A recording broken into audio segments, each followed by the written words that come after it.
എല്ലാവർക്കും നമസ്കാരം. വാർത്താവിശേഷങ്ങളുടെ പുതിയൊരു എപ്പിസോഡിലേക്ക് സ്വാഗതം. ഇന്നത്തെ പത്രങ്ങൾ ഫുൾ കോമഡിയാണ് കേട്ടോ. അടുത്ത കാലത്തൊന്നും പത്രങ്ങൾ ഇത്രമാത്രം നമ്മെ ചിരിപ്പിച്ചിട്ടില്ല. പറയുന്നതിൽ വിഷമമുണ്ട്. ഒരു മരണത്തെക്കുറിച്ചാണ് പറയുന്നത് കേട്ടോ. ഒരു മരണത്തെക്കുറിച്ചാണ്. മരണങ്ങൾ ഒരിക്കലും നമ്മെ ചിരിപ്പിക്കില്ല. പക്ഷേ ഒരു മരണത്തെ നമ്മുടെ ഇന്നിറങ്ങിയ പത്രങ്ങളൊക്കെ വിശേഷിപ്പിച്ചൊരു രീതി ഉണ്ടല്ലോ, ആ രീതി കണ്ടാൽ ചിരിച്ചു പോകട്ടോ. പ്രത്യേകിച്ചും ഒരു പത്ര അല്ലെങ്കിൽ ഒരു മാധ്യമ പ്രവർത്തകൻ എന്ന രീതിയിൽ ഈ പത്രസ്ഥാപനങ്ങളിൽ ഒക്കെ വർക്ക് ചെയ്യുന്ന, പത്രസ്ഥാപനങ്ങളിൽ മുഴുവനും വർക്ക് ചെയ്യുന്ന മാധ്യമ പ്രവർത്തകർ, അവരുടെ ജോലി ഭാരം എന്ന് പറയുന്നത് അവർക്ക് അറിയൂ. അത് അവരുടെ മാത്രമല്ല. ഇപ്പോൾ കഴിഞ്ഞ ദിവസം ബാലനാരായണൻ, എൻ്റെ സുഹൃത്തായ, നമ്മൾ ഒരുമിച്ച് കേരളത്തിൽ ജോലി ചെയ്യുന്നു. ബാലനാരായണൻ ഇപ്പോൾ മാതൃഭൂമിയിലാണ്. ബാലനാരായണന്റെ ഒരു സ്റ്റോറി ഉണ്ടായിരുന്നു. ഈ പോലീസുകാർക്ക് ഉറങ്ങാൻ പോലും പറ്റുന്നില്ല. ജോലി ഭാരം കൊണ്ട് പോലീസുകാർക്ക് ഉറങ്ങാൻ പോലും പറ്റുന്നില്ല. ജോലി ഭാരമുള്ളവരാണ് പോലീസുകാർ, നമുക്കൊക്കെ അറിയാം. ശവത്തിനൊക്കെ കാവൽ നിൽക്കുന്ന പോലീസുകാരെയൊക്കെ നമുക്ക് സമ്മതിക്കാം കേട്ടോ. ഡോക്ടർമാര്, പ്രത്യേകിച്ച് സർക്കാർ ആശുപത്രിയിലെ ഡോക്ടർമാരെന്ന് പറഞ്ഞാൽ ഒരു ദിവസം 300-400 രോഗികളെയൊക്കെ പരിശോധിക്കുന്ന ഡോക്ടർമാർ, സമ്മതിക്കണം അവരുടെ കാര്യം. ജോലി ഭാരം എന്ന് പറഞ്ഞാൽ അതാണ്. മാധ്യമ പ്രവർത്തകരുടെ, ഞാനത് മൂന്നാമത് പറയാന്ന് വിചാരിച്ചിട്ടാണ് കേട്ടോ.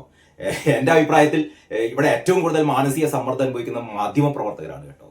മാധ്യമ പ്രവർത്തകരുടെ ജോലി ഭാരം എന്ന് പറഞ്ഞാൽ സമ്മർദ്ദം. ജോലി ഭാരം മാത്രമല്ല, അവര് ഈ സ്ഥാപനങ്ങളിൽ നിന്ന് ഏൽക്കുന്ന സമ്മർദ്ദങ്ങൾ, മാനേജ്മെന്റിൽ നിന്ന് ഏൽക്കുന്ന സമ്മർദ്ദങ്ങൾ, അവരുടെ ഭീഷണി, അവരുടെ നടപടികൾ, അങ്ങനെ വിവിധങ്ങളായ നമ്മുടെ ജോലി സ്ഥലങ്ങളിൽ ജോലി എടുക്കുന്നവര്, അതായത് ജീവനക്കാർ, ജോലിക്കാർ നേരിടുന്ന മാനസിക സമ്മർദ്ദങ്ങൾ നിരവധിയാണ് കേട്ടോ. പക്ഷേ ഇന്നത്തെ പത്രങ്ങൾ വായിച്ചു കഴിഞ്ഞാൽ ഞാൻ നേരത്തെ പറഞ്ഞ പോലെ നമ്മൾ ചിരിച്ചു പോകും. അതല്ലെങ്കിൽ നമുക്ക് ഭ്രാന്താവും, വട്ടാവും കേട്ടോ. ഓരോന്നോരോന്ന് കാണാം. ഇത് മാതൃഭൂമിയാണേ.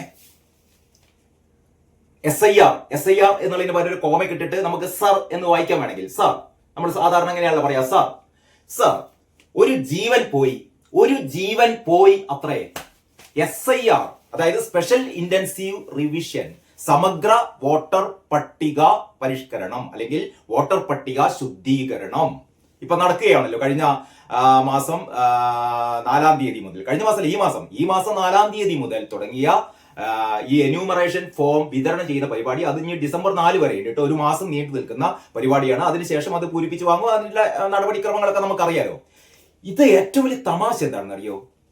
അതായത് SIR-നെതിരെ നമ്മുടെ ഇവിടുത്തെ BJP ഒഴികെയുള്ള രാഷ്ട്രീയ പാർട്ടിക്കാർക്കൊന്നും SIR എന്ന് പറഞ്ഞാൽ ഇവർക്ക് എന്തോ ഭയങ്കര പ്രശ്നമാണ്. സാധാരണ ഇത് മാൻഡേറ്ററി ആയി നടത്തേണ്ടതാണെന്നേ. 2002 അവസാനമായി ഒരു ഇത്തരത്തിലുള്ള ഒരു സമഗ്ര വോട്ടർ പട്ടിക, ഒരു ശുദ്ധീകരണം, വെരിഫിക്കേഷൻ ഒക്കെ നടത്തിയത്. അതിനുശേഷം ഇപ്പോഴാണ് ഇത് നടത്തേണ്ടതാണ്. ഇതിൽ നിന്ന് ഒഴിഞ്ഞു മാറാൻ പറ്റില്ല. അപ്പൊ 2002 എന്ന് പറയുന്ന ആ ഒരു എന്താ പറയാ, ആ കാലഘട്ടത്തിന് ശേഷം, അതിനുശേഷം ഇവിടെ വന്ന ഒരുപാട് ആൾക്കാരെ വോട്ടർ പട്ടികയിൽ നിന്ന് ഒഴിവാക്കേണ്ടതുണ്ട്, ഒരുപാട് പേരെ കൂട്ടിച്ചേർക്കേണ്ടതുണ്ട്, ഒരുപാട് ഇതിലുള്ള അപാകതകൾ പരിഹരിക്കേണ്ടതുണ്ട്. ഇങ്ങനെ അപാകതകളൊക്കെ ഉണ്ട് എന്ന് പറയുന്നത് ആരാണ്? ഉണ്ട് എന്ന് പറയുന്നത് ഇവരാണ്. രാഹുൽ ഗാന്ധി ഉൾപ്പെടെയുള്ള, അല്ലെങ്കിൽ ഈ CPM-കാർ ഉൾപ്പെടെയുള്ള ആൾക്കാരാണ് പറയുന്നത് വോട്ടർ പട്ടികയിൽ ഒരുപാട് അപാകതകളുണ്ട്, ക്രമക്കേടുകളുണ്ട് എന്നൊക്കെ പറയുന്നത് ഇവരാണ്. ഈ ക്രമക്കേടുകളൊക്കെ കൊണ്ടാണ് BJP ജയിക്കുന്നതൊക്കെയാണ് ഇവർ പറയുന്നതല്ലോ. നമുക്ക് ഏതായാലും ഇതൊന്ന് പരിഷ്കരിക്കട്ടെ, ഒന്ന് പരിഹരിക്കണ്ടേ? അപ്പൊ വോട്ടർ പട്ടിക ശുദ്ധീകരണം എന്ന് പറയുന്ന ഇതിന്റെ ഒരു റിവിഷൻ എന്ന് പറയുന്ന, ഇന്റൻസീവ് റിവിഷൻ എന്ന് പറയുന്ന തീവ്ര വോട്ടർ പട്ടിക പരിഷ്കരണ പരിപാടി, ഇത് കേരളത്തിൽ മാത്രമല്ല കേട്ടോ. നിങ്ങളൊന്ന് ആലോചിക്കേണ്ടത്, ഇത് ആദ്യമായി ബീഹാറിലാണ് നടന്നത്. ബീഹാറിൽ ഒരുപാട് ഒച്ചപ്പാടും ബഹളമൊക്കെ ഉണ്ടായി. സുപ്രീം കോടതിയിൽ വരെ കേസ് പോയി. സുപ്രീം കോടതി ഇത് സ്റ്റേ ചെയ്തിട്ടൊന്നുമില്ല. അവിടെ SIR നടന്നു, അല്ലെ? ബീഹാറിൽ SIR നടന്നു. അത് കഴിഞ്ഞിട്ട് അവിടെ വോട്ടെടുപ്പും നടന്ന് കോൺഗ്രസ് അടപടലം പൊട്ടി. അവിടുത്തെ മന്ത്രിസഭ രൂപീകരണത്തിന് വേണ്ടിയിട്ട് BJP JDU സഖ്യകക്ഷികൾ അതിനു വേണ്ടിയിട്ട് NDA മന്ത്രിസഭാ രൂപീകരണത്തിന് വേണ്ടി പോകുന്നു. ഞാൻ പറയുന്നത് ബീഹാറിൽ SIR എന്ന് പറയുന്നത് ഒരു ഭയങ്കര സംഭവമാണ്. ഇവർ പറയുന്നത് SIR ഇവരുടെ വോട്ട് വെട്ടാനുള്ള ഒരു പരിപാടിയാണ്, അങ്ങനെയൊക്കെയാണല്ലോ പറഞ്ഞുകൊണ്ടിരിക്കുന്നത്. 65 ലക്ഷം പേരെ വെട്ടി, 48 ലക്ഷം പേരെ വെട്ടി, 25 ലക്ഷം പേരെ കൂട്ടിച്ചേർത്ത് എന്നൊക്കെ പറയുന്നത് അത് വേറെ കാര്യം. ഞാൻ പറയുന്നത് ബീഹാറിൽ SIR നടപ്പിലാക്കുമ്പോൾ അല്ലെങ്കിൽ SIR എന്ന് പറയുന്ന ആ പദ്ധതിക്കിടയിൽ, ഇതും അവിടെ എന്യൂമറേറ്റർമാരാണല്ലോ ഇത് ചെയ്യുന്നത്, നമ്മുടെ നാട്ടിൽ ചെയ്യുന്ന പോലെ, അവിടെ ആരെങ്കിലും ഈ ജോലി ഭാരത്താൽ ആത്മഹത്യ ചെയ്തു എന്ന് നിങ്ങൾ കേട്ടിട്ടുണ്ടോ? ഞാൻ കേട്ടിട്ടില്ല, പത്രത്തിലൊന്നും നമ്മൾ കണ്ടിട്ടില്ല. ബീഹാറിൽ ഈ SIR എന്ന് പറയുന്ന ഈ ഒരു നടപടിക്രമത്തിനിടയിൽ ജോലിഭാരം താങ്ങാനാവാതെ അവിടുത്തെ സർക്കാർ ഉദ്യോഗസ്ഥന്മാര് ആത്മഹത്യ ചെയ്തു എന്ന് നമ്മൾ ബീഹാറിൽ കേട്ടിട്ടില്ല കേട്ടോ. മാത്രമല്ല, അത് കഴിഞ്ഞിട്ട് 9 സംസ്ഥാനങ്ങളിൽ, കേരളം ഉൾപ്പെടെയുള്ള 9 സംസ്ഥാനങ്ങളിൽ 3 കേന്ദ്രഭരണ പ്രദേശങ്ങളിൽ, നിങ്ങൾ ആലോചിക്കണം, 12 ഇടങ്ങളിലാണ് ഇപ്പോ ഈ SIR നടന്നുകൊണ്ടിരിക്കുന്നത് കേട്ടോ. അപ്പോഴാണ് ഇന്നലെ ഒരു സർക്കാർ ഉദ്യോഗസ്ഥൻ ആത്മഹത്യ ചെയ്യുന്നു. ഇയാള് SIRന് നിയോഗിക്കപ്പെട്ട ഒരു ഉദ്യോഗസ്ഥനാണ്. അപ്പൊ SIRന് നിയോഗിക്കപ്പെട്ട ഒരു സർക്കാർ ഉദ്യോഗസ്ഥൻ ഇന്നലെ ആത്മഹത്യ ചെയ്യുന്നു. നമ്മുടെ ഈ പത്രങ്ങൾ മുഴുവൻ പറയുന്നത് എന്താണെന്നറിയോ? സർ, ഒരു ജീവൻ പോയി, സർ, ഒരു ജീവൻ പോയി. SIR ജോലി സമ്മർദ്ദം എന്ന് പരാതി, കണ്ണൂരിൽ BLO ജീവനൊടുക്കിയെന്നാണ് മാതൃഭൂമി പറയുന്നത്. ഈ മാതൃഭൂമി പത്രം തയ്യാറാക്കിയ ഈ പത്രാധിപന്മാര്, അല്ലെങ്കിൽ ഇവിടുത്തെ പത്ര പ്രവർത്തകര്, അല്ലെങ്കിൽ പത്ര റിപ്പോർട്ടർമാര്, ഇവരൊന്ന് ആലോചിക്കണം. ഇവരുടെ ജോലിഭാരം, ഈ പത്രത്തിൽ വർക്ക് ചെയ്യുന്നവരുടെ ജോലി ഭാരത്തിന്റെ 100% ഭാഗം, അങ്ങനെ തന്നെ ഞാൻ പറയട്ടെ, 100% ജോലി ഭാരം കൂടി ഈ SIR പരിപാടികളിലുള്ള, അല്ലെങ്കിൽ SIR വേണ്ടി നിയോഗിക്കപ്പെട്ട, എന്യൂമറേഷൻ വർക്കിന് വേണ്ടി നിയോഗിക്കപ്പെട്ട ഈ സർക്കാർ ഉദ്യോഗസ്ഥന്മാർക്ക് ഇല്ല എന്നുള്ളത് നിങ്ങളൊന്ന് തിരിച്ചറിയണം കേട്ടോ. ഇത് മാതൃഭൂമിയിലെ മാത്രമല്ല, മാതൃഭൂമിയിൽ ഇങ്ങനെയാണ്, ഞാൻ ഒരിക്കൽ കൂടി പറയുന്നു. SIR, സർ, ഒരു ജീവൻ പോയി, ജോലി ഭാരം കൊണ്ട്, ജോലി സമ്മർദ്ദം കൊണ്ട് ഒരാൾ ആത്മഹത്യ ചെയ്യുന്നു. കേരള കൗമുദി, ഞാൻ ജോലി ചെയ്ത പത്രമാണ് കേട്ടോ. കേരള കൗമുദിയും പറയുന്നത് എന്താണെന്നറിയോ? BLOയുടെ ആത്മഹത്യ സമ്മർദ്ദമാണ് സർ. മാതൃഭൂമി എഴുതിയതിന്റെ മറ്റൊരു തലക്കെട്ടാണ്, BLOയുടെ ആത്മഹത്യ സമ്മർദ്ദമാണ് സർ. ഈ കേരള കൗമുദിയിലെ എന്റെ പത്രാധിപ സുഹൃത്തുക്കളോട് പറയുകയാണ് കേട്ടോ. കേരള കൗമുദിയിൽ നിങ്ങൾ അനുഭവിക്കുന്ന ജോലി ഭാരത്തിന്റെ 100% ഭാഗം കൂടി SIR പ്രവർത്തനത്തിൽ ഏർപ്പെട്ടിരിക്കുന്ന BLOമാർക്ക് ഇല്ലാന്നേ, ഇല്ല. നേണെങ്കിൽ നിങ്ങൾ അന്വേഷിച്ചു നോക്കൂ. ഞാനെന്ന് പറയട്ടെ, അതായത് നമ്മുടെ ഒരു ബൂത്തില് എത്ര വോട്ടർമാരുണ്ടാവും? ശരാശരി കണക്കനുസരിച്ച് 800 മുതൽ 1400 വരെയാണ്. പരമാവധി 1400, ഏറ്റവും കുറഞ്ഞത് 800. 800നും 1400നും ഇടയിലാണ് വോട്ടർമാരുടെ എണ്ണം. ഈ വോട്ടർമാര് എത്ര വീടുകളിലാണ് താമസിക്കുന്നത് നിങ്ങൾക്കറിയോ? അതായത് നമ്മുടെയൊക്കെ ഇവിടെ, പ്രത്യേകിച്ച് ഈ മലബാർ പ്രദേശത്തൊക്കെ, നമ്മുടെ ഇവിടെ ഒരു വീട്ടില് 2 ആള്, അല്ലെങ്കിൽ 3 ആള്, അല്ലെങ്കിൽ 4 ആള്, ചിലപ്പോൾ 5 ആളുണ്ടാവും, 6 ആളുണ്ടാവും, 7 ആളുണ്ടാവും. അത്തരത്തിൽപ്പെട്ട എന്ന് പറയാൻ ശരാശരി എടുക്കാം. ശരാശരി വീട്ടിൽ 3 അല്ലെങ്കിൽ 4 എന്ന് കൂട്ടിക്കോ. ശരാശരി ഒരു വീട്ടിൽ അല്ലെങ്കിൽ 3 അല്ലെങ്കിൽ 4 പേരുണ്ടാവും. അങ്ങനെയാണെങ്കിൽ ഈ 800 മുതൽ 1400 വരെ വോട്ടർമാരെ കണ്ടെത്താൻ, ഇവർക്ക് എന്ത് കൊടുക്കാൻ? ഈ ഫോം കൊടുക്കാൻ. ഈ ഫോം എന്ന് പറഞ്ഞാൽ അറിയാലോ, ഒരൊറ്റ ഷീറ്റ്. ഈ നീറ്റിന്റെ ഒക്കെ, നമ്മളിവിടുത്തെ കുട്ടികൾ മുഴുവൻ നീറ്റ് പരീക്ഷയ്ക്ക് എഴുതുന്നതാണ്. ഇതിന്റെയൊക്കെ ഫോമൊക്കെ പൂരിപ്പിക്കുന്ന ഒരു എന്ത് കൂളായിട്ടാണ് ഇവരൊക്കെ ഇത് പൂരിപ്പിക്കുന്നത്. എത്ര ഫോമുകളാണ് നമ്മൾ പൂരിപ്പിക്കുന്നത്? ഇതൊരൊറ്റ ഫോമെന്നേ, ഒരൊറ്റ ഫോം, ഒരു 6 വരി എഴുതിയാൽ മതി. നിങ്ങളുടെ പേരും നിങ്ങളുടെ അച്ഛന്റെ പേരും അമ്മയുടെ പേരും നിങ്ങളുടെ ഭാര്യയുടെ പേരും എഴുതിയാൽ തീർന്നു. നിങ്ങളുടെ കയ്യിൽ ഒരു നമ്മുടെ ഇതുണ്ടല്ലോ, എന്താ പറയാ, ആധാർ കാർഡ്, അത്രയും ഉണ്ടെങ്കിൽ തീർന്നേ. വേറെ പരിപാടിയൊന്നുമില്ല. ഒരു ഷീറ്റ്. ഞാൻ ഈ SIR ഉദ്യോഗസ്ഥന്മാരുടെ കാര്യമാണ് പറയുന്നത്. ഈ SIR ഉദ്യോഗസ്ഥന്മാരുടെ ആകെ ജോലി എന്ന് പറഞ്ഞാൽ, അതായത് ഈ പറയുന്ന കാലയളവിൽ ഇവർക്ക് ജോലിക്ക് പോകണ്ട, ഇവർക്ക് ജോലിയുടെ കൂടെ ചെയ്യാണ് എന്നുള്ളതൊന്നും ആരും തെറ്റിദ്ധരിക്കട്ടെ. ഇവർക്ക് ജോലിക്ക് പോകണ്ട, ഇവര് ഇതുവരെ ചെയ്തിരുന്ന ജോലിക്ക് ഇവർക്ക് പോകണ്ട. അതിന് പകരം ഇവർ ചെയ്യേണ്ടത്, ഒരു മാസത്തിനിടയിൽ ഇവർ ചെയ്യേണ്ടത് എന്താണെന്ന് അറിയോ? അതായത് ആകെ ഈ 800 മുതൽ 1400 വരെ വോട്ടർമാർക്ക്, അതായത് ഒരു വീട്ടിൽ ശരാശരി ഒരു 4 പേരാണുള്ളതെങ്കിൽ, അല്ലെങ്കിൽ 3 പേരാണുള്ളതെങ്കിൽ, ശരാശരിയാണ് പറയുന്നത്. ശരാശരി അങ്ങനെയാണെങ്കിൽ ഇവർ പരമാവധി കയറി ഇറങ്ങേണ്ടത് ഒരു 300 വീടുകളിലാണ്. ഒരു 350 വീടുകളിലാണ് ഇവർ കയറി ഇറങ്ങേണ്ടത്. ഇനി പോട്ടെ, 400 വീടുകളിൽ ഇവർക്ക് കയറി ഇറങ്ങണമെന്ന് വിചാരിക്കാം.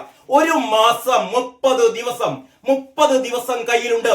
400 വീടുകളിൽ, പരമാവധി 400 വീടുകളിൽ ഇവർക്ക് കയറണം. ഒരു ദിവസം പരമാവധി 12 വീടുകളിൽ കയറിയാൽ മതി. അവർ പറയുന്ന അറിയില്ല, അത് എവിടെയാണെന്നൊന്നും അറിയില്ല എന്നാണ്. ഒരു ബൂത്തിലാണോ ഇത്? കേരളം മുഴുവനും നിങ്ങൾ എങ്ങനെ ടാക്സി പിടിച്ച് നടക്കണ്ട. നിങ്ങൾക്ക് ഒരു ബൂത്താണ് തരുന്നത്. ആ ബൂത്തില് നിങ്ങൾക്ക് ഈ പറയുന്ന എന്താ പറയാ, ഈ 300 അല്ലെങ്കിൽ 350 അല്ലെങ്കിൽ പരമാവധി പോട്ടെ 400 വീടുകളിൽ കയറി ഇറങ്ങാൻ നിങ്ങൾ ഒറ്റയ്ക്ക് പോകണ്ടാന്നേ. നിങ്ങൾ ഒറ്റയ്ക്ക് പോകുകയും ചെയ്യരുത്. നിങ്ങളെ സഹായിക്കാൻ BLAമാരുണ്ട്. എല്ലാ രാഷ്ട്രീയ പാർട്ടികളുടെയും പ്രതിനിധികൾ നിങ്ങളുടെ കൂടെ വരും, അല്ലെങ്കിൽ വരുത്തണം. അവരെന്തായാലും വരും. കാരണം എന്ന് പറഞ്ഞാൽ ഈ വോട്ട് ചേർക്കലും വോട്ട് തള്ളിപ്പോകലൊന്നും അവർക്ക് എന്താ പറയാ, അവർക്ക് ഇത് അംഗീകരിക്കാൻ പറ്റാവുന്ന കാര്യമല്ല. അതുകൊണ്ട് തീർച്ചയായും BLOമാരുടെ കൂടെ BLAമാർ വരും. BLAമാർ കൂട്ടം കൂട്ടമായിട്ട് വരും. ഈ റെസിഡൻസ് അസോസിയേഷന്റെ പ്രതിനിധികൾ വരും. അങ്ങനെ ഒരു സംഘമായിട്ടാണ് ഇവര് പോകുന്നത്. BLOമാർക്ക് ഒരു പണിയില്ലാന്ന്. എന്ത് പണി? ഒരു ദിവസം 12 വീടുകളിൽ കയറാൻ ഒരു മണിക്കൂറാണ് തീരുന്ന പ്രശ്നമേ ഉള്ളൂ. ഈ ഫോം അവിടെ കൊടുക്കുക, ഈ ഫോം കൊടുക്കുക, ഒരു പൂരിപ്പിക്കണം എന്ന് പറയാം. എന്തെങ്കിലും പ്രശ്നം ഉണ്ടെങ്കിൽ അതിന്റെ മേലെ അവരുടെ ഫോൺ നമ്പർ ഉണ്ട്.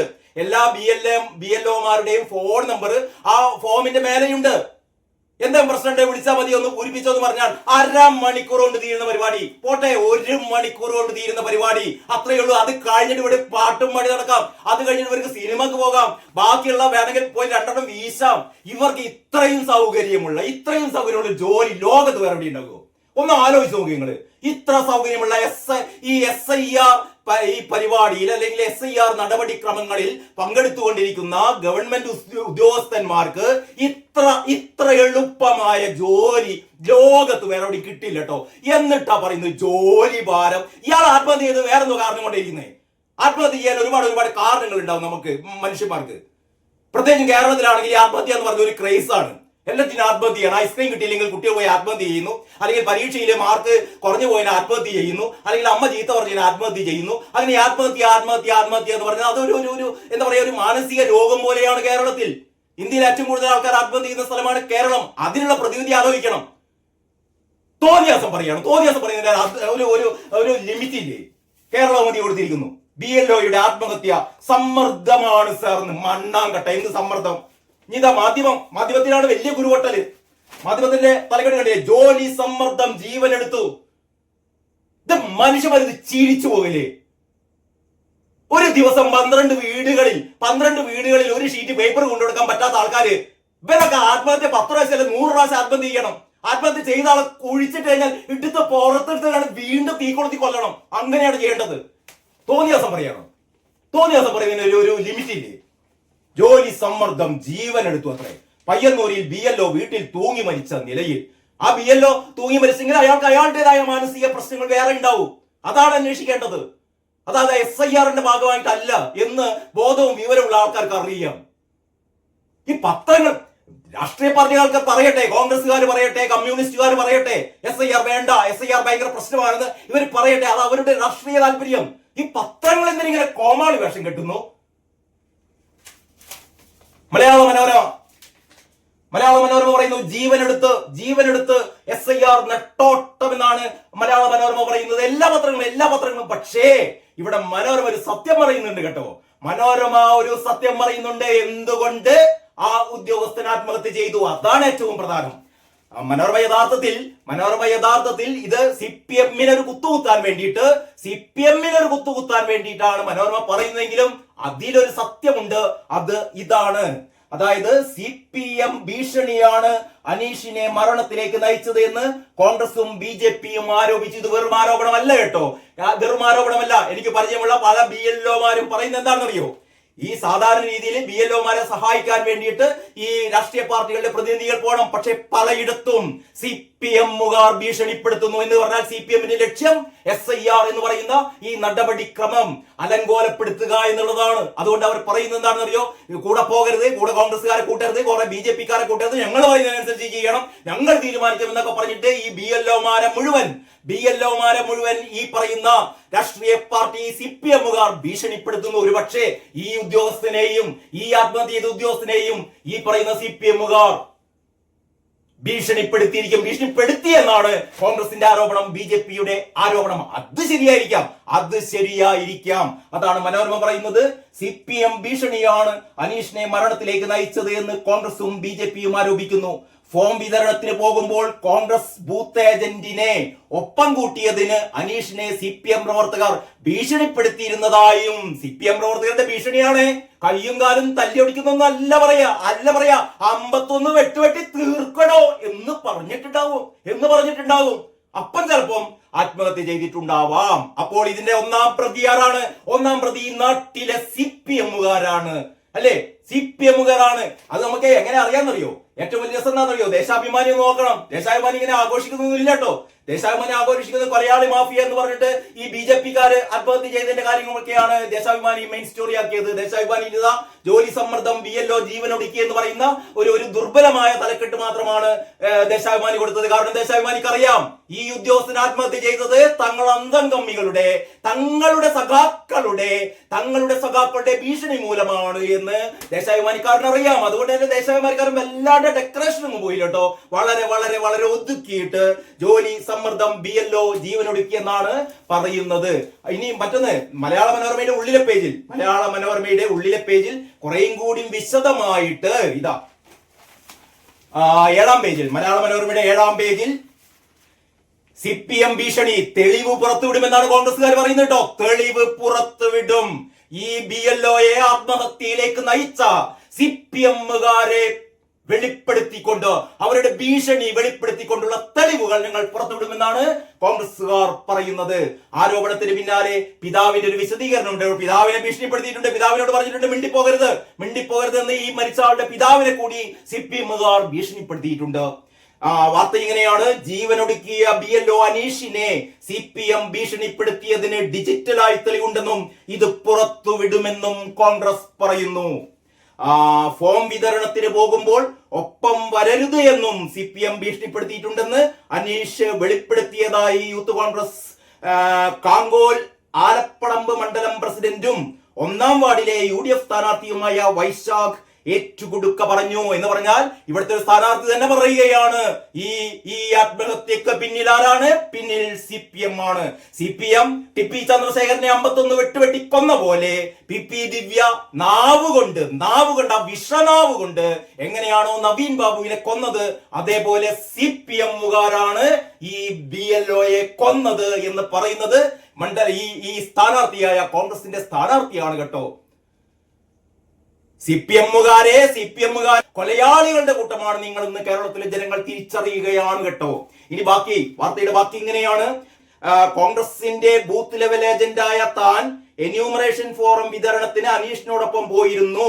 CPM-ന്റെ ഏജന്റും ഉണ്ടായിരുന്നു. എന്നാൽ തന്നെ ഒഴിവാക്കണമെന്ന് ഭീഷണി സ്വരത്തിൽ അനീഷിനോട് ആവശ്യപ്പെട്ടു. ഇത് സംബന്ധിച്ച് ഡിജിറ്റൽ തെളിവുണ്ടെന്നും കലക്ടർക്ക് പരാതി നൽകിയിരുന്നുവെന്നും വൈശാഖ് പറഞ്ഞു. ആ വാർത്ത തുടരുന്നുണ്ട്. അതിന്റെ കൂടുതൽ ഡീറ്റെയിൽസ് ഒക്കെ ഉണ്ട്. അത് കഴിഞ്ഞിട്ട് മാർട്ടിൻ ജോർജിന്റെ ഒരു പ്രസ്താവനയുണ്ട്. ഇന്നലെ രാവിലെയും CPM-കാർ ഭീഷണിപ്പെടുത്തി. ഇന്നലെ രാവിലെയും ആ മനുഷ്യർ ആത്മഹത്യ ചെയ്യുന്നതിന്റെ തൊട്ട് ഏതാനും മണിക്കൂറുകൾക്ക് മുമ്പും ഭീഷണി ഉണ്ടായി എന്നാണ് പറയുന്നത്. ഫോം വിതരണത്തിന് വീടുകളിൽ പോയപ്പോൾ കോൺഗ്രസുകാരനായ ബൂത്ത് ഏജന്റിനെ ഒപ്പം കൂട്ടിയതിന്റെ പേരിൽ അനീഷിനെ CPM-കാർ ഭീഷണിപ്പെടുത്തിയെന്ന് DCC പ്രസിഡന്റ് മാർട്ടിൻ ജോർജ് ആരോപിക്കുന്നു. ഇന്നലെ രാവിലെയും വീടിന്റെ പരിസരത്ത് നിന്ന് CPM-കാർ ഇദ്ദേഹത്തെ ഭീഷണിപ്പെടുത്തിയെന്നാണ് വിവരം. ഈ മനുഷ്യനെ ഭീഷണിപ്പെടുത്തിയിട്ടല്ലാതെ ജോലി സമ്മർദ്ദം കൊണ്ടല്ല അനീഷ് ആത്മഹത്യ ചെയ്തത് CPM-കാരുടെ ഭീഷണി കൊണ്ടാണ്. ഇനിയെങ്കിലും പത്രക്കാരെ കേൾക്കുമ്പോഴത്തേക്ക് ഇങ്ങനെ എന്താ പറയാ, കാള പറ്റുമോ എന്ന് കേൾക്കുമ്പോഴത്തേക്ക് കയറെടുത്തോടുന്ന മാതൃഭൂമിക്കാരെ, കേരള കൗമുദിക്കാരെ, മനോരമക്കാരെ, ഈ നാട്ടിലെ മറ്റു പത്രക്കാരെ, ചാനലുകാരെ ഓർക്കേണ്ടത് നിങ്ങൾ കാര്യങ്ങൾ പഠിക്കണം കേട്ടോ. കാര്യങ്ങൾ പഠിക്കണം. രാഷ്ട്രീയ പാർട്ടിക്കാർക്ക് ഇങ്ങനെ തുറഞ്ഞുതുള്ളാം, രാഷ്ട്രീയ പാർട്ടിക്കാർക്ക് ഇങ്ങനെ ഭീഷണിപ്പെടുത്താം. പക്ഷെ നിങ്ങൾ സത്യസന്ധമായി പത്രപ്രവർത്തനം, മാധ്യമ പ്രവർത്തനം നടത്തേണ്ടവരാണ് നിങ്ങൾ കേട്ടോ. നിങ്ങളല്ലാതെ SIR എന്ന് പറയുന്നത് എന്തോ മലമറിക്കലാണ്. ഒരു മലമറിക്കലും ഇല്ലാന്ന് ഞാൻ നേരത്തെ പറഞ്ഞ പോലെ. SIR എന്ന് പറയുന്നത് ഒരു ഗവൺമെന്റ് ഉദ്യോഗസ്ഥനെ സംബന്ധിച്ചിടത്തോളം അയാൾക്ക് കിട്ടുന്ന ഒരു എന്താ പറയാ, ഒരു ലിഷർ ടൈമാണ്. അയാൾക്ക് കിട്ടുന്ന ഒരു സൗജന്യമാണത്. അയാളുടെ ഓഫീസിൽ പോയി കുത്തിയിരുന്ന് രാവിലെ മുതൽ വൈകുന്നേരം വരെ ജോലി ചെയ്യേണ്ട ഒരു അരമണിക്കൂർ, 1 മണിക്കൂർ, ഒരു 10 വീട്ടുകളിൽ ഒരു ഫോം കൊടുത്തു കഴിഞ്ഞാൽ തീരാവുന്ന പ്രശ്നമേ ഉള്ളൂ. അതിനാണ് സമ്മർദ്ദം, ജോലി ഭാരം. നമ്മൾ ഉമ്മാക്കികളൊക്കെ നേരത്തെ കേട്ടിട്ടുണ്ടല്ലേ. ഈ നോട്ട് നിരോധന കാലത്ത് നോട്ട് നിരോധിച്ചപ്പം ഈ ഇതിന്റെ മുന്നിൽ, ഈ ATM-ന്റെ മുന്നിൽ ക്യൂ നിന്ന ആൾക്കാര് ഹൃദയം പൊട്ടി മരിക്കുന്നു.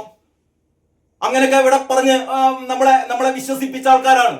നോട്ട് നിരോധനത്തിന്റെ പേരിൽ ഇങ്ങനെ 10,000 കുടഞ്ഞു വീണ് മരിച്ചു എന്നൊക്കെ പറയുന്ന പത്രക്കാർ ഇപ്പോൾ ഇനി വേണ്ട കേട്ടോ. നിങ്ങളെ ഇമാതിരി പരിപാടി നിർത്തുന്നതാണ് പത്രക്കാർക്ക്, മാധ്യമങ്ങൾക്ക്, ചാനലുകാർക്കൊക്കെ നല്ലത്. കാരണം ജനങ്ങൾക്ക് അറിയാം ഇത്രയേ ഉള്ളൂന്ന്. SIR എന്ന് പറഞ്ഞാൽ ഇത്രയേ ഉള്ളൂന്ന് ജനങ്ങൾക്കൊക്കെ അറിയാം.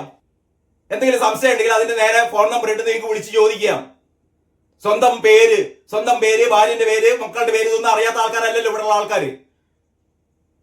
എന്നിട്ടാണ് ആത്മഹത്യ.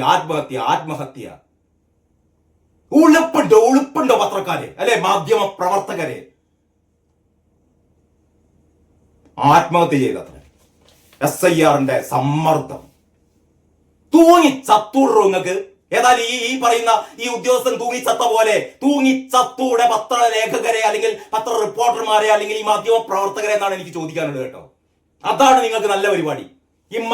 ഇമാതിരി പത്രപ്രവർത്തനം നടത്തുന്നതിനേക്കാൾ നല്ലത് അതാണ് കേട്ടോ.